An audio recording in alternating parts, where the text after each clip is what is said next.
IUI ఎవరికి చేస్తారంటే ఎవరికైతే అంతా నార్మల్ ఉంది, బట్ కొద్దిగా స్పర్మ్ కౌంట్ తక్కువ ఉంది, లేదా సర్విక్స్ టైట్గా ఉంది, టూ మచ్ ఒబేసిటీ ఉంది. సో అలాంటి వాళ్ళకు ఐయుఐ ప్రిఫర్ చేస్తాం అనమాట. సో వీళ్ళకి ఏంటంటే హస్బెండ్ స్పర్మ్ తీసుకొని ప్రాసెస్ చేయడం జరుగుతుంది. సో ఈలోపు అండ్ ఉమెన్కి ఒవేరియన్ స్టిమ్యులేషన్ అంటే ఎగ్స్ స్టిమ్యులేట్ అవ్వడానికి కొన్ని మెడిసిన్స్ ఇస్తాము.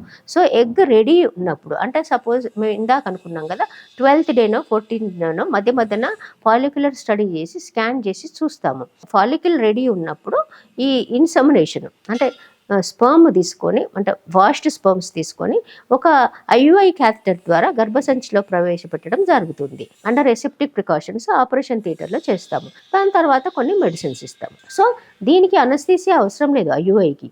It's not a long procedure.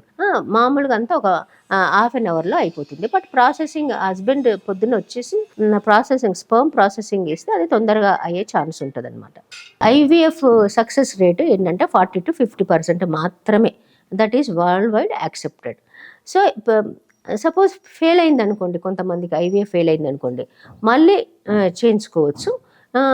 ఇంకొకసారి ఐవీఎఫ్ ఫెయిల్ అయితే కూడా, అంటే కొన్ని ల్యాప్రోస్కోప్ చేసి ట్యూబ్స్ బాగుండి, స్పర్మ్ కౌంట్ మంచిగుండి, ఇంకా ఎగ్ ఓవ్యులేషన్ అంతా బాగుందనుకోండి, అప్పుడు నార్మల్గా కూడా న్యాచురల్గా కూడా ప్రెగ్నెన్సీ వచ్చే అవకాశం ఉంటుంది.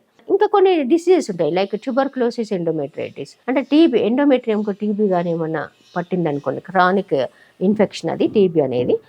అది ఒక 9 months దానికి ట్రీట్మెంట్ తీసుకుంటే, అంటే 6 to 9 months ఈ యాంటీ ట్యూబర్క్లోసిస్ ట్రీట్మెంట్ తీసుకుంటే తగ్గిపోతుంది అనమాట.